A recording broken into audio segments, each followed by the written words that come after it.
This is The Science of Getting Rich by Wallace D. Wattles, Chapter 15, The Advancing Man.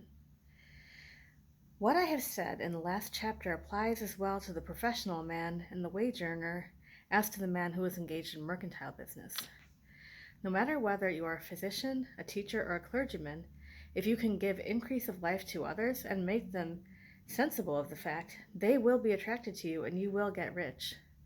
The physician who holds the vision of himself as a great and successful healer, and who works toward the complete realization of that vision with faith and purpose, as described in former chapters, will come into such close touch with the source of life that he will be phenomenally successful.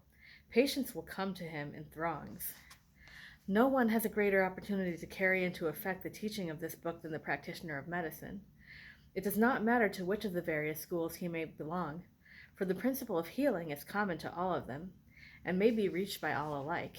The advancing man in medicine, who holds to a clear mental image of himself as successful, and who obeys the laws of faith, purpose, and gratitude, will cure every curable case he undertakes, no matter what remedies he may use. In the field of religion, the world cries out for the clergyman who can teach his hearers the true science of abundant life.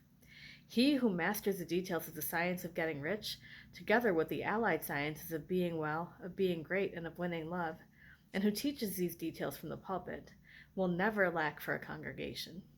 This is the gospel that the world needs. It will give increase of life, and men will hear it gladly, and will give liberal support to the man who brings it to them.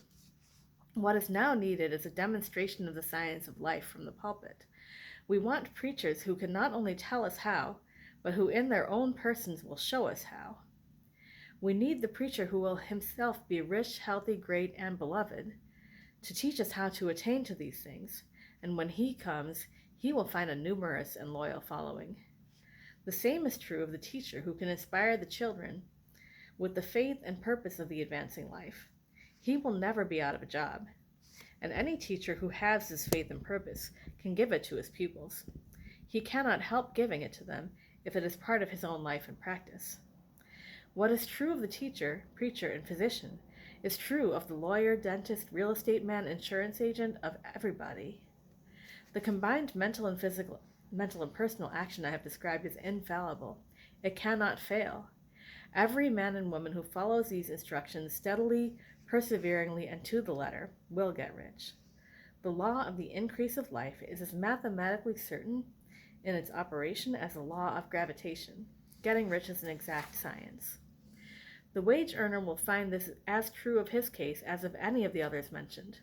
Do not feel that you have no chance to get rich because you are working where there is no visible opportunity for advancement, where wages are small and the cost of living high. Form your clear mental vision of what you want and begin to act with faith and purpose. Do all the work you can do every day, and do each piece of work in a perfectly successful manner. Put the power of success and the purpose to get rich into everything that you do. But do not do this merely with the idea of currying favor with your employer, in the hope that he or those above you will see your good work and advance you. It is not likely that they will do so.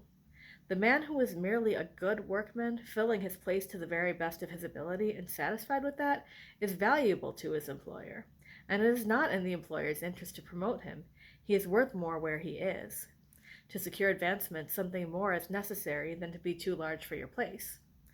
The man who is certain to advance is the one who is too big for his place and who has a clear concept of what he wants to be, who knows that he can become what he wants to be, and who is determined to be what he wants to be.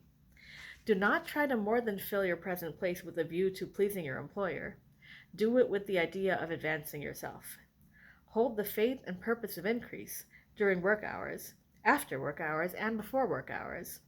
Hold it in such a way that every person who comes into contact with you, whether foreman, fellow workman, or social acquaintance, will feel the power of purpose radiating from you, so that everyone will get the sense of advancement and increase from you.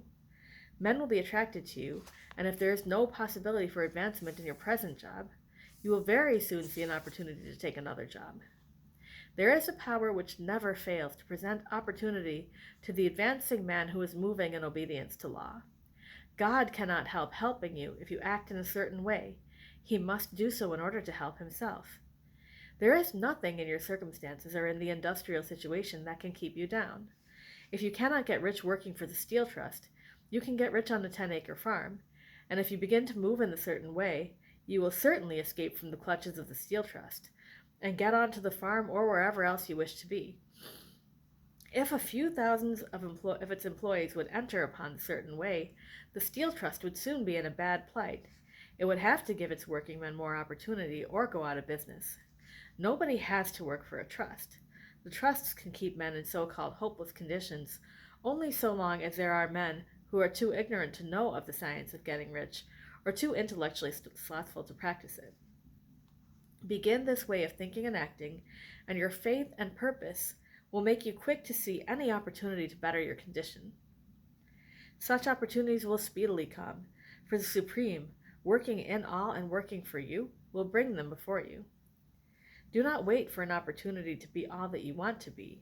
When an opportunity to be more than you are now is presented to you and you feel impelled toward it, take it. It will be the first step toward a greater opportunity. There is no such thing possible in this universe as a lack of opportunity for the man who is living the advancing life. It is inherent in the constitution of the cosmos that all things shall be for him and work together for his good, and he must certainly get rich if he acts and thinks in a certain way. So let wage-earning men and women study this book with great care, and enter with confidence upon the course of action it prescribes. It will not fail.